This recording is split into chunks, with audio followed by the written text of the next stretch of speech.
오늘 이 시간 우리에게 주시는 하나님의 말씀은 신약성경 마가복음 9장 14절에서 29절까지의 말씀입니다. 제가 가진 성경으로는 신약 68면에 있습니다. 제가 읽고 마지막 절은 함께 읽겠습니다. 이에 그들이 제자들에게 와서 보니 큰 무리가 그들을 둘러싸고 서기관들이 그들과 더불어 변론하고 있더라. 온 무리가 곧 예수를 보고 매우 놀라며 달려와 문안하거늘 예수께서 물으시되 너희가 무엇을 그들과 변론하느냐?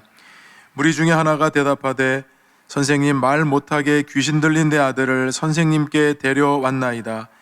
귀신이 어디서든지 그를 잡으면 거꾸러져 거품을 흘리며 이를 갈며 그리고 파리에 지는지라. 내가 선생님의 제자들에게 내쫓아 달라 하였으나 그들이 능히 하지 못하더이다. 대답하여 이르시되 믿음이 없는 세대여, 내가 얼마나 너희와 함께 있으며 얼마나 너희에게 참으리요. 그를 내게로 데려오라 하시매 이에 데리고 오니 귀신이 예수를 보고 곧 그 아이로 심히 경련을 일으키게 하는지라. 그가 땅에 엎드러져 구르며 거품을 흘리더라. 예수께서 그 아버지에게 물으시되 언제부터 이렇게 되었느냐 하시니 이르되 어릴 때부터니이다. 귀신이 그를 죽이려고 불과 물에 자주 던졌나이다. 그러나 무엇을 하실 수 있거든 우리를 불쌍히 여기사 도와 주옵소서. 예수께서 이르시되 할 수 있거든이 무슨 말이냐? 믿는 자에게는 능히 하지 못할 일이 없느니라 하시니 곧 그 아이의 아버지가 소리를 질러 이르되 내가 믿나이다. 나의 믿음 없는 것을 도와주소서 하더라. 예수께서 무리가 달려와 모이는 것을 보시고 그 더러운 귀신을 꾸짖어 이르시되 말 못하고 못 듣는 귀신아, 내가 내게 명하노니 그 아이에게서 나오고 다시 들어가지 말라 하시매 귀신이 소리 지르며 아이로 심히 경련을 일으키게 하고 나가니 그 아기가 죽은 것 같이 되어 많은 사람이 말하기를 죽었다 하나 예수께서 그 손을 잡아 일으키시니 이에 일어서니라. 집에 들어가심에 제자들이 조용히 묻자오되 우리는 어찌하여 능히 그 귀신을 쫓아내지 못하였나이까? 함께 읽습니다. 이르시되 기도 외에 다른 것으로는 이런 종류가 나갈 수 없느니라 하시니라. 아멘. 복되고 거룩한 주일 3부 예배 나오신 여러분 모두에게 하나님의 은혜와 축복이 함께 하시기를 간절히 바랍니다. 우리 앞뒤 잡으시면서 반갑게 인사 나누시겠습니다. 주님의 은혜가 함께 하시기 바랍니다.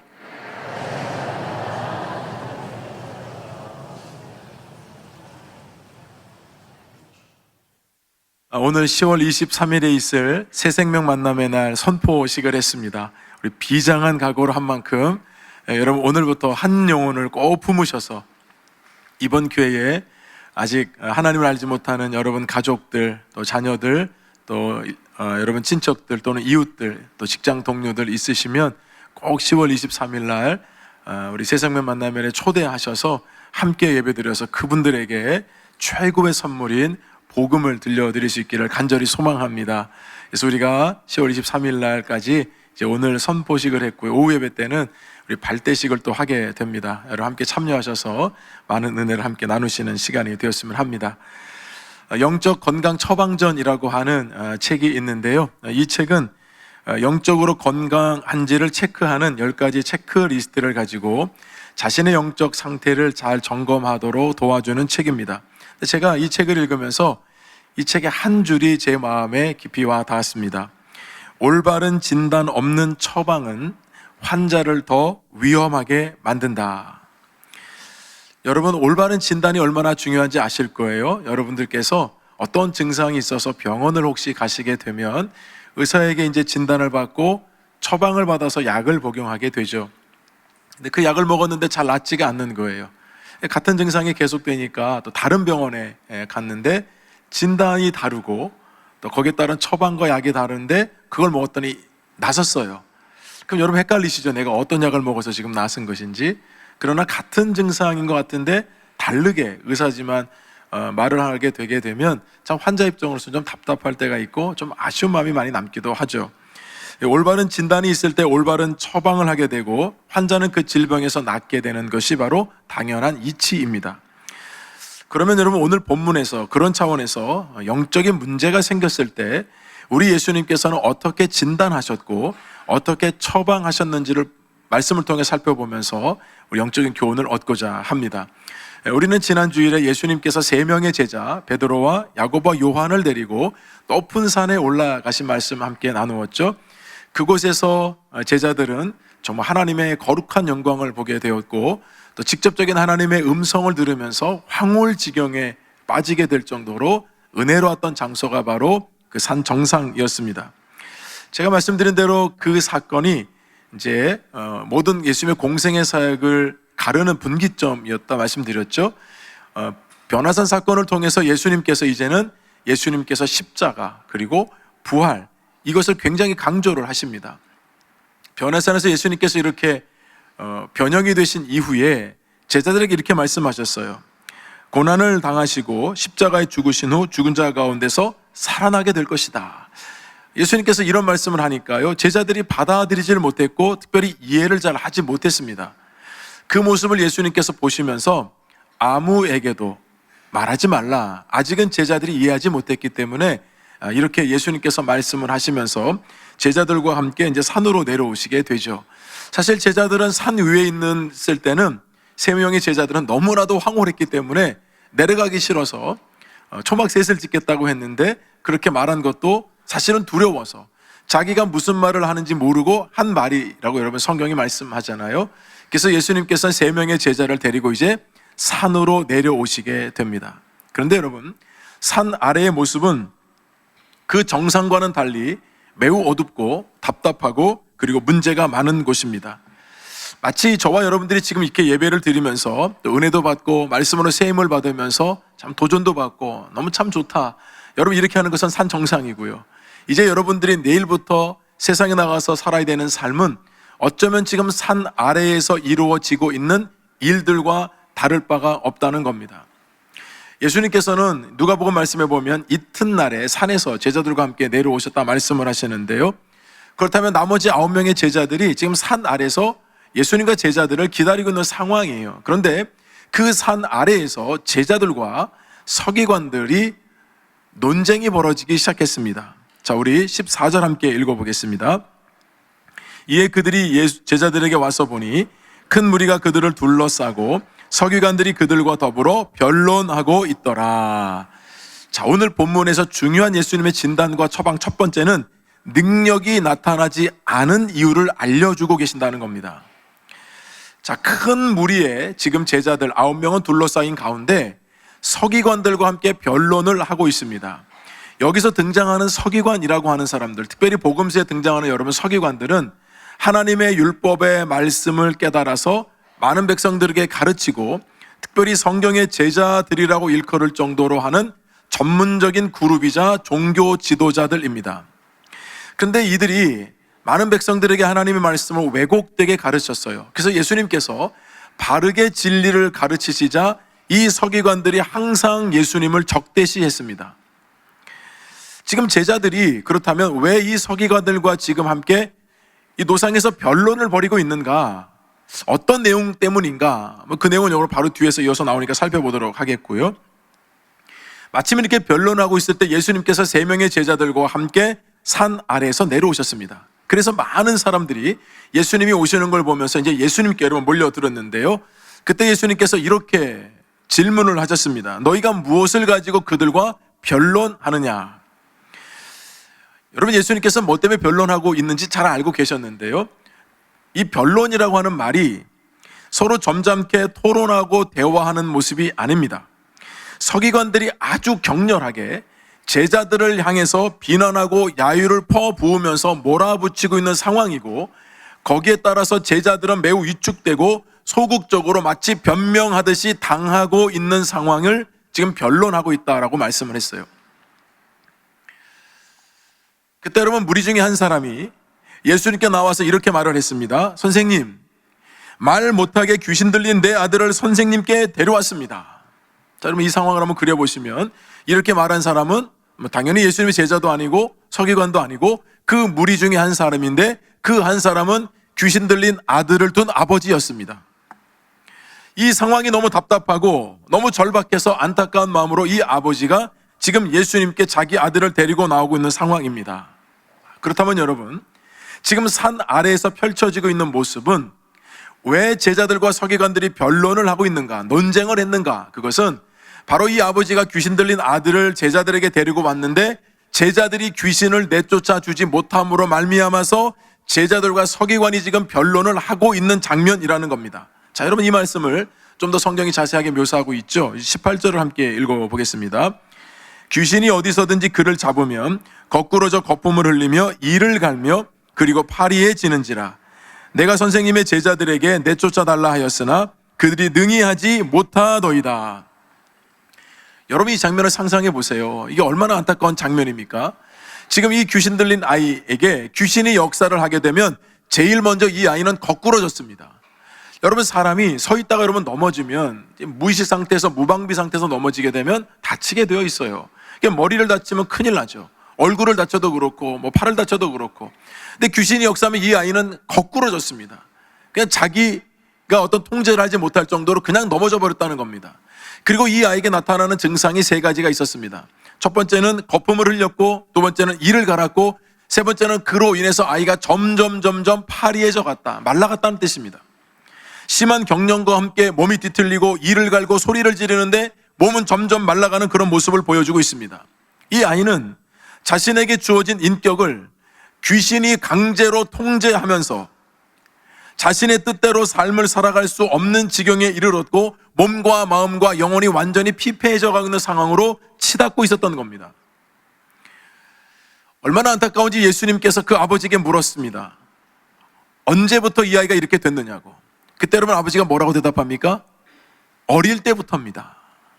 여러분, 생각해 보세요. 이런 자녀를 둔 부모라고 한다면 여러분, 지나온 생활이 얼마나 고통스러웠겠습니까?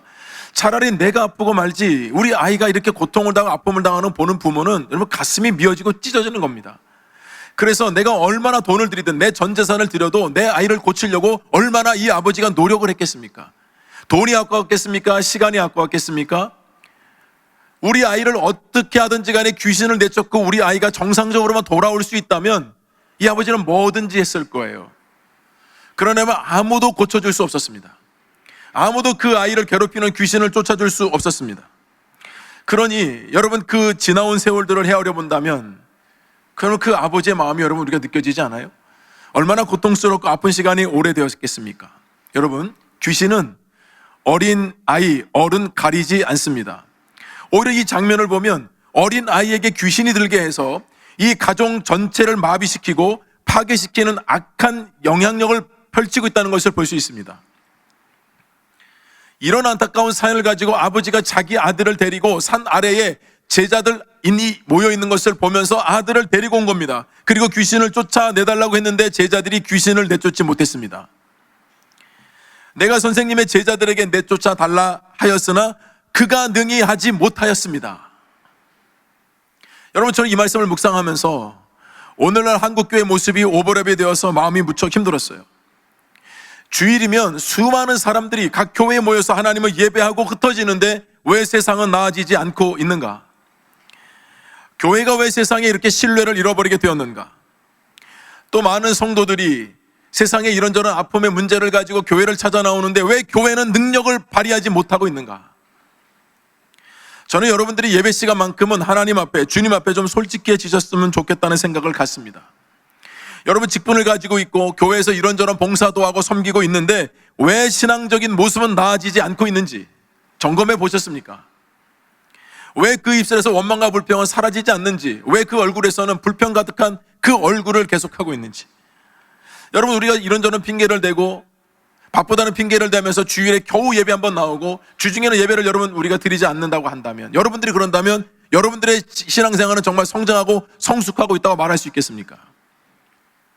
예배를 드릴 때 마음을 다하고 뜻을 다해서 정말 하나님께 온전한 예배를 드리면 우리 하나님께서 내가 지금 가지고 있는 남들이 알지 못하는 이 문제, 가정이 됐든 자녀가 됐든 물질이 됐든 관계가 됐든 이 모든 문제를 주님께서 근본적으로 해결해 주실 것을 믿고 여러분 예배드리는 분들이 정말 얼마나 계실까요? 그들이 능히 하지 못하더이다.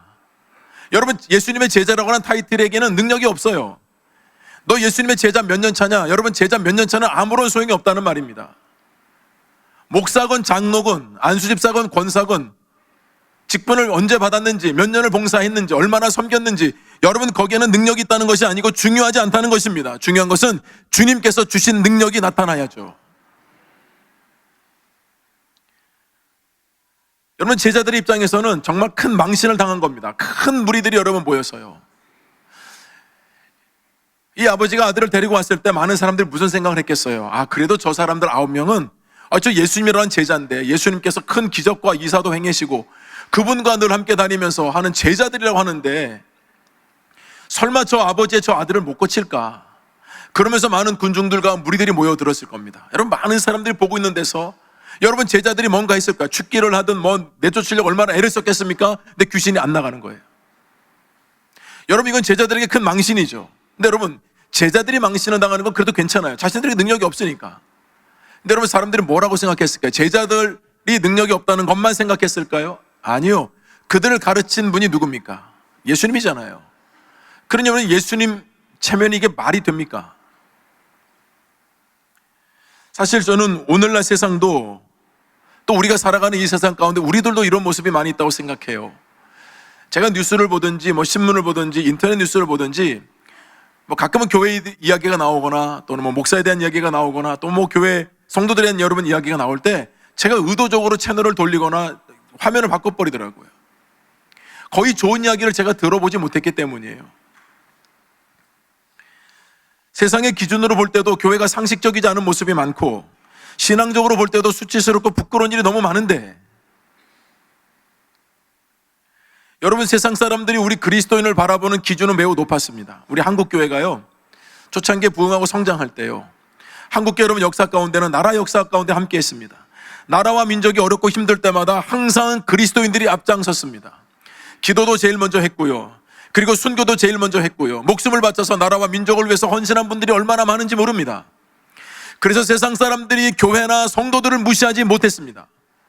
왜냐하면 자기들이 사는 기준보다 교회 다니는 그리스도인들은 항상 기준이 높았기 때문에 그 높은 기준을 보면서 교회 다니는 사람 다르지, 교회는 다르지, 기독교는 다르지, 여러분 그랬는데요, 오늘날은 어떻습니까? 그게 너무 속상한 거예요. 많은 사람들이 기독교를 볼 때 너무 우습게 보는 거예요. 그리스도인들을 볼 때 여러분, 세상 사람들이 보는 여러분 그런 눈을 그냥 우리가 잘못됐다고 볼 수가 없어요. 그들이 우리를 그만큼 높게 보고 있는데, 여러분 그만큼 높은 영적인 수준으로 우리가 살아가고 있는가, 우리 자신을 돌아봐야죠. 여러분, 우리가 잘못해서 욕을 먹는 건 그럴 수 있는데요, 우리 때문에 하나님이 욕을 먹는다고요, 하나님의 영광이 가리워진다고, 여러분 그게 두려운 거 아닌가요? 제자들이 아무것도 하지 못하는 모습을 주님이 보았습니다. 그래서 주님께서 말씀하시는 거예요. 19절 말씀 함께 읽어보겠습니다. 대답하여 이르시되 믿음이 없는 세대여, 내가 얼마나 너희와 함께 있으며 얼마나 너희에게 참으리요, 그를 내게로 데려오라 하시매. 여러분, 우리 주님께서는 이 상황에 대해서 아주 명확하게 진단을 하시거든요. 두 번째 교훈은 믿음이 고갈되어 있다는 것을 깨닫게 해주셨다는 것입니다. 지금 주님께서는 믿음이 없는 세대여라고 말씀하셨어요. 믿음이 없다는 말은 헬라어로 아피스토스라고 합니다. 이 아피스토스라고 하는 말의 뜻은 단순하게 믿음이 약해진 상태가 아니라 믿음이 완전히 고갈되어서 불신앙의 상태를 뜻하는 단어예요. 제자들이 여러분 믿음이 조금 떨어진 것이 아니라 완전히 믿음이 고갈되어서요, 불신앙을 가지고 있는 사람들과 다름이 없었다는 뜻입니다. 주님이 지금 많이 모이는 사람들에게 믿음이 없는 제자들이야 이렇게 얘기하지 않고 세대여라고 말씀하신 이유가 뭘까요? 거기 모여있는 사람들 다 똑같다는 말입니다. 예수님의 제자들이나 서기관들이나 모여있는 모든 백성들이 똑같이 믿음이 없다는 것입니다. 예수님께서 바라보실 때 한 사람의 가정의 문제로 시작됐지만, 예수님께서는 지금 모여있는 모든 사람들에게는 아무런 믿음이 없다는 것을 주님이 말씀하고 있는 겁니다. 그러면서도 특별히 믿음 없는 세대를 지칭하실 때는 예수님께서 너무나도 실망한 지금 제자들을 향해서 말씀하고 있는 것이 더 강조점이에요. 그래서 예수님께서는 내가 얼마나 너희와 함께 있으며 내가 얼마나 너희에게 참으리오라고 말씀합니다.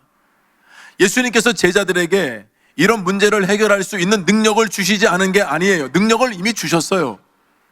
여러분, 예수님이 능력도 주지 않고 귀신도 못 쫓아냈다고 여러분 얘기하시면 안 되잖아요. 이미 예수님께서 이 능력을 제자들에게 주셨단 말입니다. 그것도 예수님이 처음 제자들을 부르실 때부터 그 능력을 주셨어요. 지금 여러분 표정을 보니까 안 믿는 표정이라서 마가복음 3장 14절 15절 함께 읽어볼까요? 이에 12를 세우셨으니 이는 자기와 함께 있게 하시고 또 보내사 전도도 하며 귀신을 내쫓는 권능도 가지게 하려 하심이러라. 여러분, 이미 예수님께서 제자들에게 귀신을 쫓는 권능을 주셨다니까요. 3장에 이렇게 권능을 주셨고요, 오늘 9장에 이르기 전 6장에 보면 이런 이야기가 나옵니다. 예수님께서 제자들에게 둘씩 마을로 파송을 합니다. 그래서 마을에 가서 전도도 하라고 말씀하시고 그리고 귀신도 내쫓으라 말씀하시는데요, 제자들이 예수님의 말씀을 듣고 이 마을에 갔을 때 예수님을 전적으로 신뢰하니까요, 제자들이 예수님의 이름으로 귀신이 나가라고 하면 많은 귀신을 내쫓았단 말입니다. 자, 여러분, 마가복음 6장 12절 13절 함께 읽어볼게요. 제자들이 나가서 회개하라 전파하고 많은 귀신을 내쫓으며 많은 병자에게 기름을 발라 고치더라. 여러분, 예수님께서 이 능력과 권세를 주셨기 때문에요, 그 마을에 들어가서 귀신도 내쫓았고 심지어는 기름을 발라서 병자들도 고치는 역사를 감당했단 말입니다. 근데 지금은 왜 안 되냐는 겁니다. 왜 안 되느냐고요? 지금의 믿음이 없기 때문이에요. 마태복음 17장에서는 너희의 믿음이 적은 까닭이니라 라고 주님이 말씀하셨어요.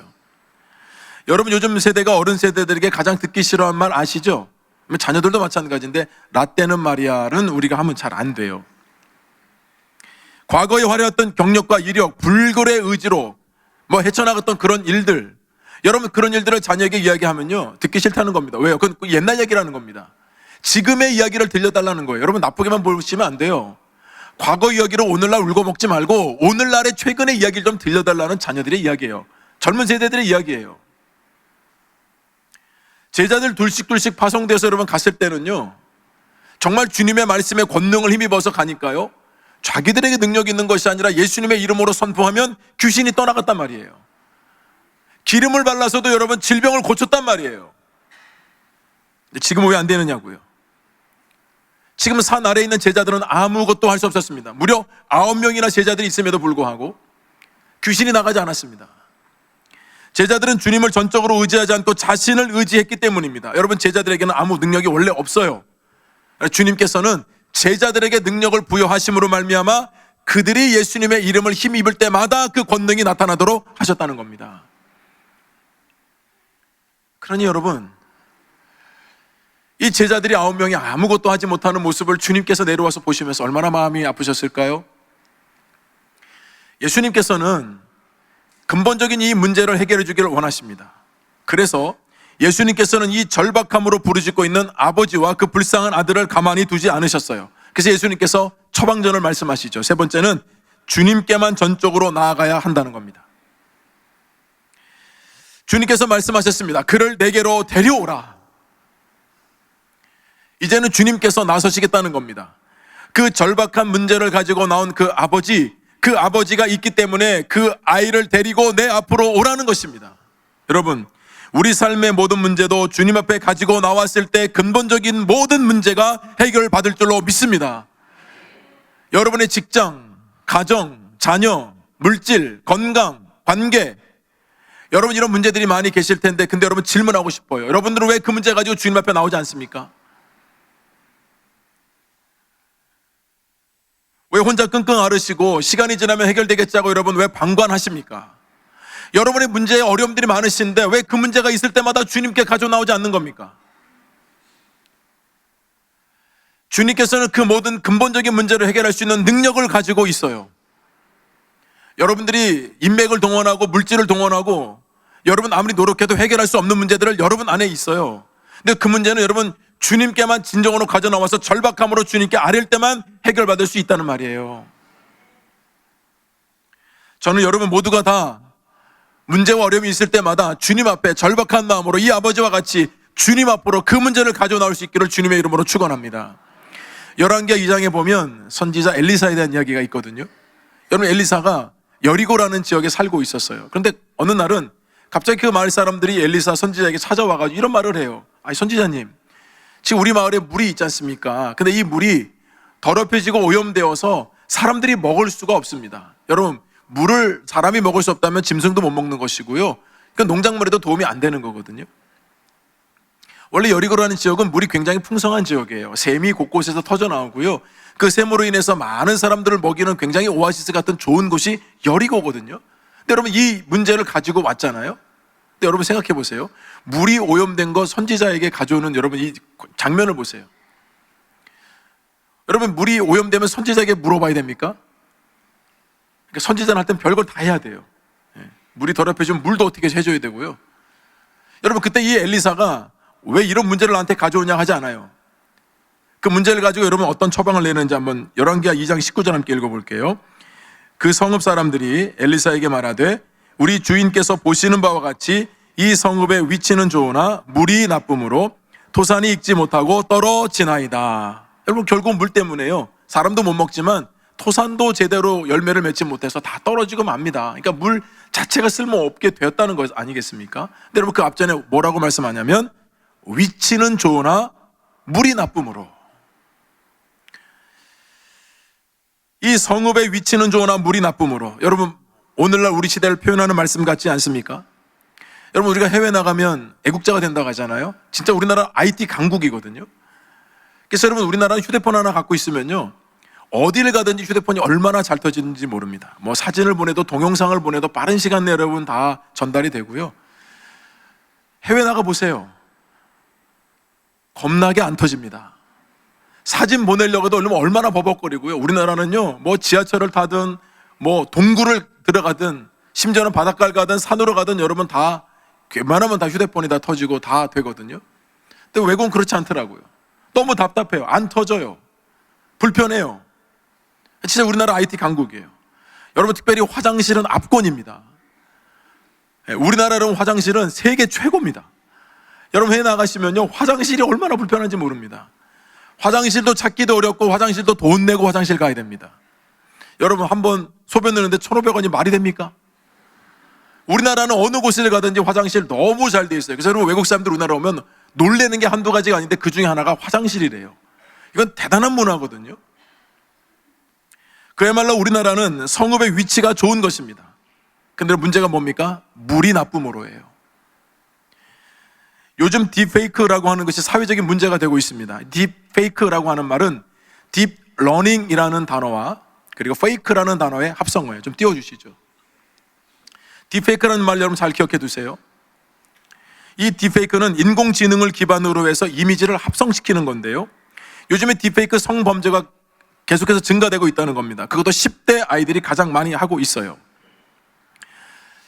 친구의 사진, 선생님의 사진을 여러분 도용해가지고요. 그 얼굴 하나를 가지고 인공지능을 통해서 음란 사진, 음란 영상물을 만들어서 SNS 에 올리거나 또는 다른 사람들에게 전송을 하는 겁니다. 그러니까 여러분 실제로 촬영하지 않아도 사진 하나만 있으면요. 벌거벗은 몸에 그 얼굴을 갖다 집어넣는 거예요. 그러면 그 사람이 되는 거예요, 그냥. 여러분 그걸 무작위로 뿌리면 여러분 이게 어떻게 되는 겁니까? 이거 범죄잖아요. 1월부터 7월까지 딥페이크 관련해서 입건된 피의자 중 10대가 73.6%예요. 물론 여러분 피해를 당한 피해자도 역시 10대가 가장 많았습니다. 여러분 IT 강국이고 다 좋은데요. 우리가 상상하지 못하는 이런 범죄들이 IT 안에서 또 일어나고 있습니다. 성읍은 좋은데 물이 나쁜 거예요. 여러분 이런 일들은 많이 만나게 됩니다. 그렇다면 엘리사가 이런 문제를 만났을 때 어떻게 대안을 가지고 접근하는지 우리 열왕기하 2장 21절 함께 읽어보겠습니다. 엘리사가 물 근원으로 나아가서 소금을 그 가운데 던지며 이르되 여호와의 말씀이 내가 이 물을 고쳤으니 이로부터 다시는 죽음이나 열매 맺지 못함이 없을지니라 하셨느니라 하니. 여러분 엘리사가 한 것이 무엇이었냐면 물 근원으로 나아간 것이었습니다. 여러분 우리가 문제가 있을 때요 우리가 근본 원인을 찾지 못하고 주변부만 서성일 때가 많이 있습니다. 엘리사는 물 근원으로 갔어요. 그리고 그곳에 소금을 던졌습니다. 그리고 그가 말하는 것이 무엇입니까? 여호와의 말씀이 내가 그 물을 고쳤으니. 근본적인 문제를 해결해 주신 분은 하나님이시라는 겁니다. 오염되고 더러워지고 먹을 수 없는 물을 깨끗하게 해주시고 맑게 해주시고 회복시켜 주신 분이 능력의 하나님이시라는 거예요. 귀신 들린 아버지가 주님께 와서 말합니다. 무엇을 하실 수 있거든 우리를 불쌍히 여기사 우리를 도와주십시오. 여러분 이 아버지의 절박함이 들리시죠? 아무도 못 고쳤어요. 예수님의 제자들도 못 고쳤어요. 근데 예수님께서 데리고 나오라고 하시니까, 앞으로 데리고 나오라고 하시니까 이 아버지가 절박한 마음으로 뭔가 우리 아이를 위해서 해 주실 것이 있다고 한다면 뭐든지 해 주십시오. 그때 주님 뭐라 말씀하십니까? 할 수 있거든이 무슨 말이냐? 믿는 자에게는 능히 하지 못할 일이 없느니라. 예수님 말씀하신 다음에 곧바로 즉시 실행하셨습니다. 25절 말씀 함께 읽어볼까요? 예수께서 무리가 달려와 모이는 것을 보시고 그 더러운 귀신을 꾸짖어 이르시되 말 못하고 못 듣는 귀신아 내가 내게 명하노니 그 아이에게서 나오고 다시 들어가지 말라 하시매. 예수님께서는 영적인 권능을 가지고 귀신을 꾸짖으셨습니다. 말 못하고 못 듣는 귀신아 내가 내게 명하노니 그 아이에게서 나오고 다시는 들어가지 말라. 주님의 명령이 떨어지자 귀신이 소리를 지르면서 나갑니다. 아이는 경련을 일으키고 그 경련이 끝나자 아이는 그 자리에서 쓰러져 버립니다. 사람들이 말하죠. 아이가 죽었나 보다. 아니요. 예수님께서 손을 잡아서 그 아이를 일으키자 그 아이가 온전히 회복된 줄로 믿습니다. 여러분, 예수님 만나기 전에는 어떤 이 문제 가운데 해결해 줄 수 있는 사람이 아무도 없었어요. 그 절박한 문제, 내 아들만 고칠 수 있다면 뭐든지 하겠다는 그 아버지의 마음, 파리에서만 가는 그 아들의 모습을 바라보는 매일매일의 그 고통의 시간이 계속되어도 누구도 해결해 주지 못했지만 우리 주님께서 그 아이를 내게로 데리고 오라. 주님 말씀하시면서 명하고 귀신을 꾸짖자 귀신이 떠나가고 그 아이가 온전하게 회복된 것입니다. 주님께 여러분 모든 문제 해결의 키가 있습니다. 여러분들이 아무리 여러 문제를 해결하려고 해도 여러분 안 되는 문제가 있을 때 여러분 그 자리에 주저앉아 있지 마시고요. 그 문제를 진지하게 주님 앞으로 가져 나오십시오. 제가 우리 목민의 가정들을 살펴보면서 좀 안타까운 게 있습니다. 그런 여러 가지 어려운 문제들이 있을 때마다 차마 말 못해서 끙끙 앓고 심지어는 목회자들에게도 말하지 못하는 그런 어려움들이 많이 있는 것을 보게 됩니다. 나중에 알게 되면 너무 안타까워요. 아마도 그런 생각이겠죠. 이 문제를 얘기해 본들 이게 해결받을 수 있을까? 자, 여러분, 우리 하나님이 살아계시지 않습니까? 여러분들이 어떤 기도 제목이 있을 때 그 기도 제목을 정말 진지하게 나누고 누군가가 여러분들을 위해서 기도할 때 그 문제가 해결될 수 있다는 것을 여러분 경험하지 못하셨습니까? 여러분들이 풀지 못한다고 해서 하나님은 보는 거 아닙니다. 하나님은 여러분들의 모든 근본적인 문제를 풀 수 있는 분이십니다. 그래서 여러분 나누셔야 되는 거예요. 그래서 주님 앞으로 그 문제를 가지고 오셔서 주님 앞에서 그 문제를 해결받도록 간구하셔야 되는 거예요. 제자들 예전에 했다니까요. 6장에서는 여러분 귀신을 내쫓았다니까요. 근데 9장에서는 여러분 그 믿음이 고갈되니까 아무 능력도 나타나지 않고 아무 일도 못했습니다. 여러분이 과거에 아무리 여러분 믿음이 좋고 많이 봉사하고 섬겼어도요, 오늘의 내 신앙과 믿음이 중요한 것입니다. 오늘 내 신앙과 믿음이 깨어있는가, 하나님 말씀 앞에 서 있는가에 따라서 여러분의 모든 삶의 자리는 달라질 수밖에 없는 것입니다. 여러분, 제자들이 얼마나 주님께 부끄러웠겠어요.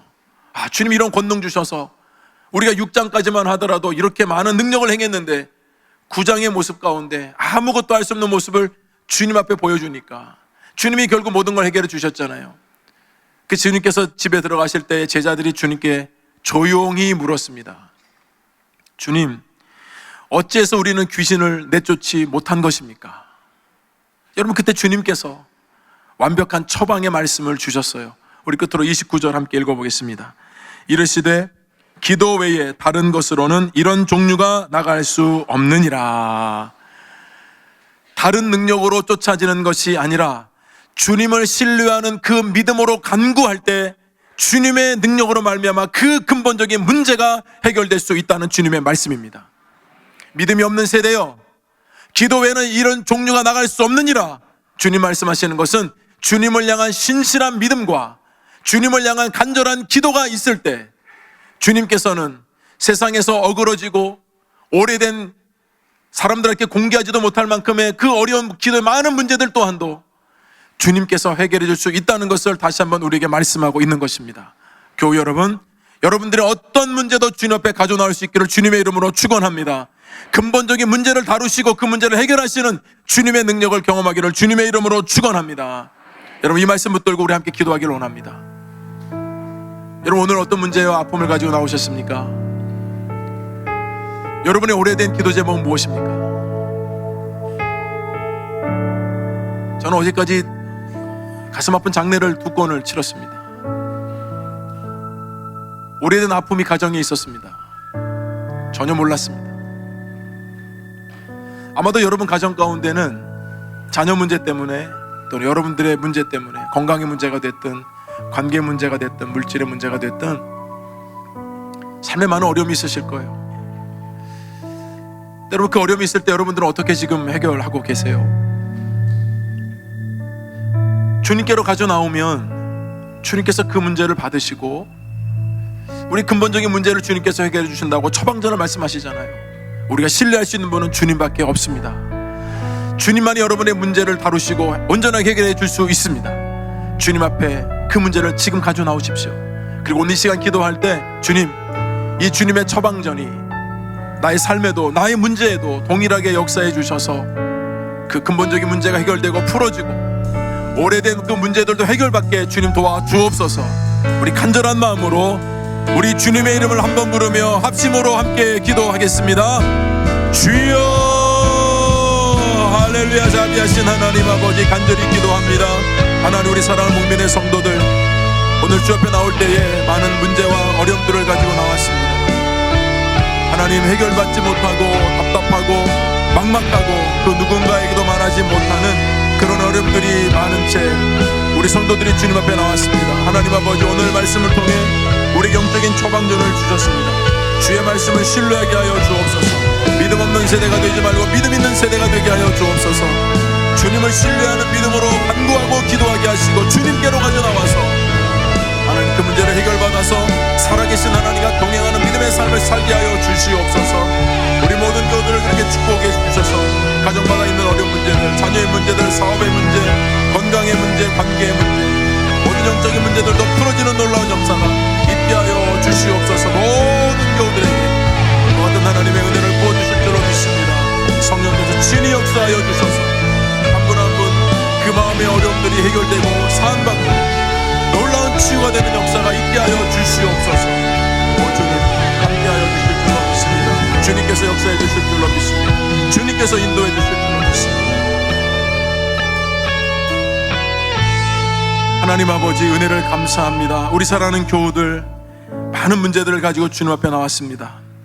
주님, 우리 사랑하는 모든 교우들에게 영적인 처방의 말씀을 허락해 주시니 감사합니다. 말씀대로 이루어지게 하여 주옵소서. 이 말씀이 힘이 되고 능력이 되게 하여 주옵시며 삶의 근본적인 문제들을 해결받게 하여 주시옵소서.